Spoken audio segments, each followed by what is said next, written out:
Olá, turma, tudo bem? Bora lá para a nossa leitura. Mais um dia, né, com o Senhor, com a palavra. E hoje a gente vai voltar para o livro de Salmos, né? Ontem nós estávamos lá em Crônicas e hoje a gente volta para Salmos. Esse intercalar, né, dos textos tem a ver com a ordem cronológica, até porque os Salmos não foram todos escritos por Davi, mas foram compostos, né, foram feitos a maioria dentro do período do rei Davi, né, por Asaf, por Jedutum, por cada um deles ali que estavam atuando com o tabernáculo ali de Davi, né, depois com o próprio templo, dando continuação aí da adoração, como Davi havia instituído, ok? Então a gente vai ler hoje, nesse dia 4, quinta-feira, dia 25 de abril, né? Nós vamos ler Salmos 73, 77 e 78. Então a gente começa com Salmo 73, diz assim. Esse salmo é da família de Asaf, tá? Não tem um compositor específico, mas fala que ele é da família de Asaf. Certamente Deus é bom para Israel, para os puros de coração. Quanto a mim, os meus pés quase tropeçaram. Por pouco não escorreguei, pois tive inveja dos arrogantes quando vi a prosperidade desses ímpios. Eles não passam por sofrimento e têm um corpo saudável e forte. Estão livres dos fardos de todos, não são atingidos por doenças como os outros homens. Por isso o orgulho lhes serve de colar e eles se vestem de violência. Do seu íntimo brota a maldade, da sua mente transbordam maquinações. Eles zombam e falam com más intenções. Em sua arrogância, ameaçam com opressão. Com a boca arrogam a si os céus, e com a língua se apossam da terra. Por isso seu povo se volta para eles e bebe suas palavras até saciar-se. Eles dizem: como saberá Deus? Terá conhecimento o Altíssimo? Assim são os ímpios, sempre despreocupados, aumentam suas riquezas. Certamente me foi inútil manter puro o coração e lavar as mãos na inocência, pois o dia inteiro sou afligido e todas as manhãs sou castigado. Se eu tivesse dito, falarei com eles, teria traído os teus filhos. Quando tentei entender tudo isso, achei muito difícil para mim, até que entrei no santuário de Deus e então compreendi o destino dos ímpios. Certamente os pões em terreno escorregadio e os fazem cair na ruína, como são destruídos de repente, completamente tomados de pavor. São como um sonho que se vai quando acordamos. Quando te levantares, Senhor, tu os farás desaparecer. Quando o meu coração estava amargurado e no íntimo eu sentia inveja, agi como insensato e ignorante. Minha atitude para contigo era a de um animal irracional. Contudo, sempre estou contigo. Tomas a minha mão direita e me sustens. Tu me diriges com o teu conselho e depois me receberás com honra. A quem tenho nos céus senão a ti? E na terra nada mais desejo, além de estar junto a ti. O meu corpo e o meu coração poderão fraquejar, mas Deus é a força do meu coração e a minha herança para sempre. Os que te abandonam, sem dúvida, perecerão. Tu destrói todos os infiéis. Mas para mim, bom é estar perto de Deus. Fiz do soberano Senhor o meu refúgio. Proclamarei todos os teus feitos. Esse compositor desse salmo, ele está provavelmente expondo o seu coração a Deus, né? Expondo realmente os seus sentimentos ao Senhor através dessa música, através desse cântico, através desse lamento, através desse clamor, né? O tom de voz dele no início disso é dizendo justamente o que ele está sentindo e o quanto ele realmente quase tropeçou, ele fala, né? Quanto a mim, os meus pés quase tropeçaram, por pouco não escorreguei. E aí ele começa a descrever por que ele quase pecou, por que ele quase tropeçou, né? Por que ele quase escorregou. Ele fala que ele teve inveja dos ímpios, daqueles que não servem a Deus, daqueles que não temem a Deus. E quando ele se viu, ele caiu em si, né? Porque ele foi dentro do santuário, a palavra fala, é maravilhoso. Versículo 17, né? Até que entrei no santuário de Deus e então compreendi o destino dos ímpios. Quando nós entramos na presença de Deus, quando nós estamos na presença de Deus, nós compreendemos o que a palavra de Deus diz. E aí a gente sabe muito bem qual vai ser o destino dos ímpios e qual será o destino dos justos, né? Dos fiéis e dos infiéis. E aí há uma alegria no nosso coração pelo cuidado de Deus para com aqueles que realmente temem a Ele, né? Que decidem obedecer os seus mandamentos independente das recompensas nessa terra. Salmo 77 diz assim, esse também é da família de Asaf. Clamo a Deus por socorro, clamo a Deus que me escute. Quando estou angustiado, busco o Senhor. De noite estendo as mãos sem cessar. A minha alma está inconsolável. Lembro-me de ti, ó Deus, e suspiro. Começo a meditar e o meu espírito desfalece. Não me permites fechar os olhos, tão inquieto estou que não consigo falar. Fico a pensar nos dias que se foram, nos anos há muito passados. De noite recordo minhas canções, o meu coração medita e o meu espírito pergunta: irá o Senhor rejeitar-nos para sempre? Jamais tornará a mostrar-nos o seu favor? Desapareceu para sempre o seu amor? Acabou-se a sua promessa? Esqueceu-se Deus de ser misericordioso? Em sua ira refriou sua compaixão?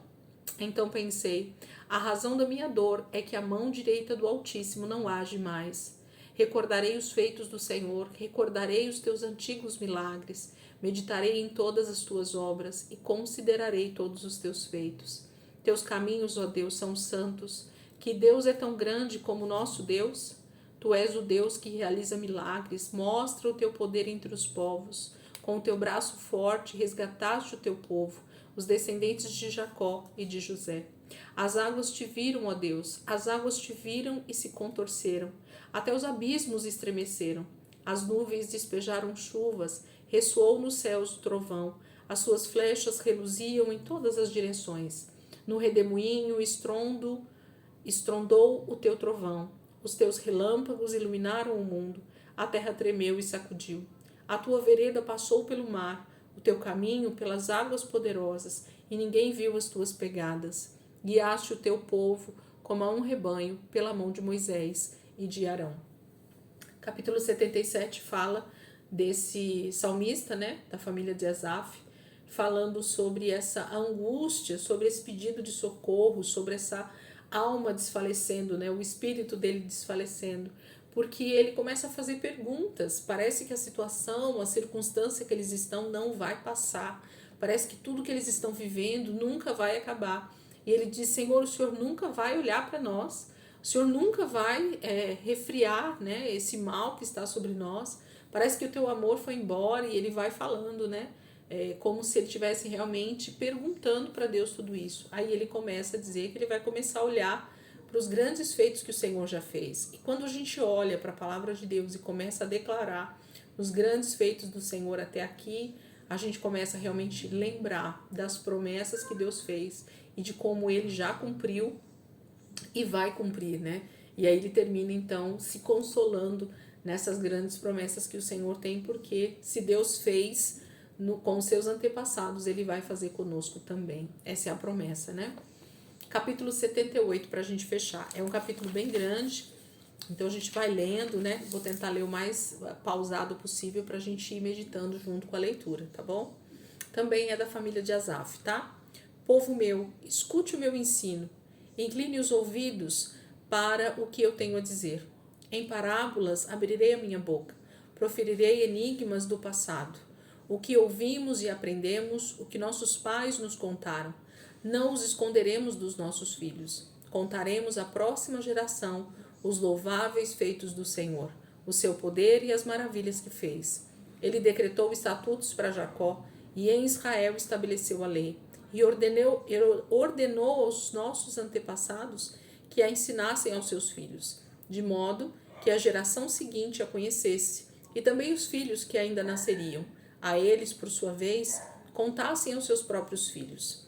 Então eles porão a confiança em Deus, não esquecerão os seus feitos e obedecerão aos seus mandamentos. Eles não serão como seus antepassados, obstinados e rebeldes, povo de coração desleal para com Deus, gente de espírito infiel.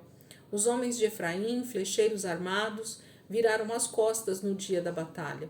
Não guardaram a aliança de Deus e se recusaram a viver de acordo com a sua lei. Esqueceram o que ele tinha feito, as maravilhas que lhes havia mostrado. Ele fez milagres diante dos seus antepassados na terra do Egito e na região de Zoan. Dividiu o mar para que pudessem passar, fez as águas erguer-se como um muro. Ele os guiou com a nuvem de dia e com a luz do fogo de noite. Fendeu as rochas no deserto e deu-lhes tanta água como a que flui das profundezas. Da pedra fez sair regatos e fluir água como um rio. Mas contra ele continuaram a pecar, revoltando-se no deserto contra o Altíssimo. Deliberadamente puseram Deus à prova, exigindo o que desejavam comer. Duvidaram de Deus, dizendo: poderá Deus preparar uma mesa no deserto?